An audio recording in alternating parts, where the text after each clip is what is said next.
बिस्मिल्लाहिर्रहमानिर्रहीम। अस्सलाम वालेकुम दोस्तों, बहनों, भाइयों और बुजुर्गों।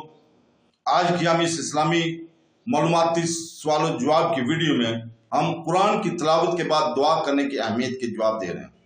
इन दुआओं की अहमियत, हमारी कुरानी रहनुमा पर इनके असरात पर गुफ्तगू करते हुए हमारा मकसद कुरान की तिलावत के बाद की रसूमात की गहराई से आगाही फराहम करना है।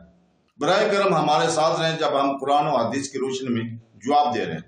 इन रवायत और तालीमात जो कुरान से हमारे तल्लुक़ को बढ़ाते हैं और अल्लाह से बरकत हासिल करते हैं, दुआओं की ताकत पर जोर देती है। इसे निसानी ने सुनन अल-कबरा 11,067 और अमल यौमा 308 में और तारानी ने अल-दुआ 1912 में रवायत किया है।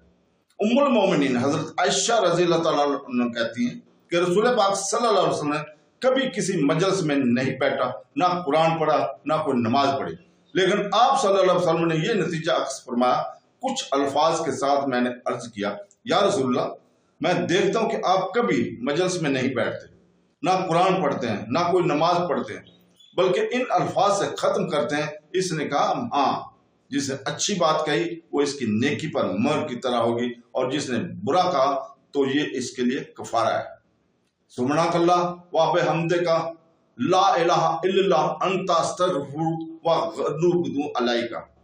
ऐ अल्लाह, तेरे सिवा कोई इबादत के लायक नहीं, मैं तुझसे बख्शिश चाहता हूँ और तुझसे तौबा करता हूँ।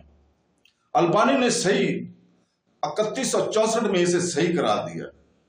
इस हदीस में रसूल पाक सल्लल्लाहु अलैहि वसल्लम ने वज़ाहत फरमाई कि किसी भी मजलिस के इख्तिताम पर जिक्र कफारा अदा करना चाहिए। जिसमें आदमी बैठे, ख्वाह वो जिक्र की मजलिस हो या इज्तिमा जिसमें कोई बहुदा या लघु बात हो, क्योंकि अगर वो जिक्र की मजलिस थी तो इस पर मोहर होगी। संदी रहमतुल्लाह फरमाते हैं, मुराद यह है कि इसने जो नेकी की है इसका इस्तेबात होगा और इसके अमल को इस दर्जा तक पहुंचाएगा कि अल्लाह ताला इसे कबूल फरमाएगा और इस बात की जमानत देगा कि रद्द ना किया जाएगा, और अगर इसके अलावा था तो ये इसके लिए कफारा होगा।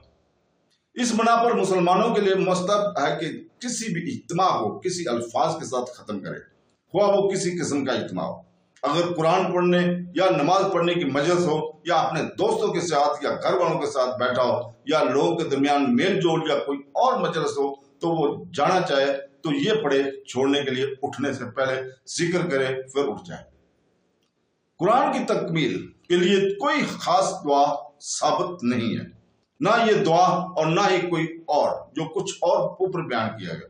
इससे वाज़ह है कि ये जिक्र और दुआ खास तौर पर कुरान या किसी और चीज की तकमील के लिए नहीं है, बल्कि ये आम है और किसी भी मजलिस में पढ़ी जा सकती है। अलबत्ता उलमाए कराम ने कहा है कि ऐसी महफिलों में जाना मुस्तहब है जिसमें कुरान खत्म किया जाता हो। नवी रहमतुल्लाह कहते हैं, जिन महफिल में कुरान खत्म किया जाता है इसमें शिरकत की सख्त तरकीब दी जाती है। इब्ने क़ुदैमा ने अल-मुतना 126 में कहा है कि कुरान की तकमील करते वक्त अपने अहलो याल को दुआ सुनने के लिए जमा करना मुस्तहब है। अहमद ने कहा है, जब इस कुरान पाक को खत्म करने को अपने अहलो याल और बच्चों को जमा करना करते हैं। ये इब्ने मसूद और दूसरे लोगों से मरवी है। तो दोस्तों, अल्लाह ताला हमें कुरान पढ़ने, उसकी तफसीर पढ़ने और उसको समझने और उसके ऊपर अमल करने की तौफीक अता फरमाए। आमीन सुम आमीन। अल्लाह।